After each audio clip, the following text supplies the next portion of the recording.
Aristotle's The Nicomachean Ethics, Book 1.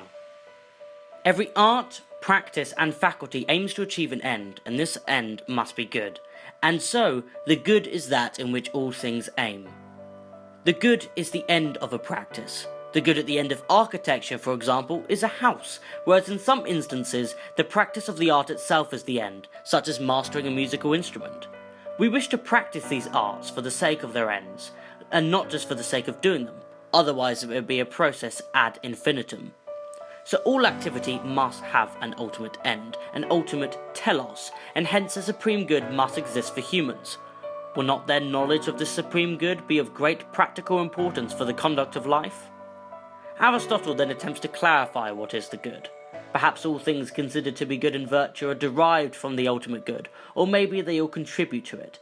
The ideal good is attainable and practicable, and knowing it will allow us to achieve said ends. However, the good must have the greatest degree of finality. Honour, wealth, intelligence, and health, despite being pursued for their own concomitant ends, are ultimately all pursued for the sake of happiness. It is possible that happiness is the practicable good, the ultimate end.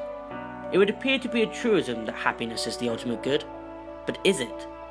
What we identify as happiness can vary dependent on circumstance. The poor would regard wealth as happiness, the sick, health, the ignorant, intelligence.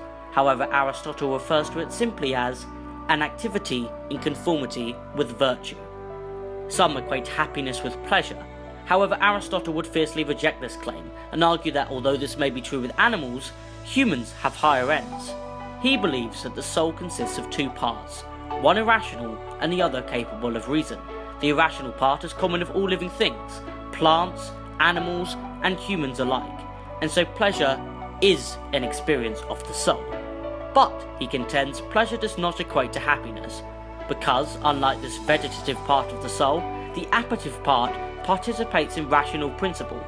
The self-restrained man and one of virtue is one who can control and master his impulses, and is governed by the appetitive part of the soul. This restraint may be considered as an activity in conformity with virtue, and therefore this practice should entail happiness. Hence the telos of happiness is an end which transcends something as pathological and vegetative as pleasure. But happiness may not be the ultimate end at all. Politics would regard honour as the ultimate good, but honour itself is quite a superficial end.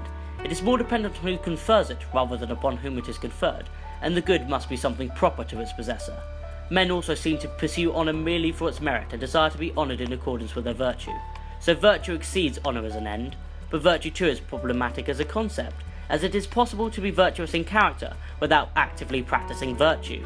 Therefore, in the second book, Aristotle tasks himself with exploring the nature of virtue. His deductions in Book 1 are simple. Since it is our rationality that separates us from the animals, the function of man must be the active exercise of the soul's faculties in conformity with rational principle.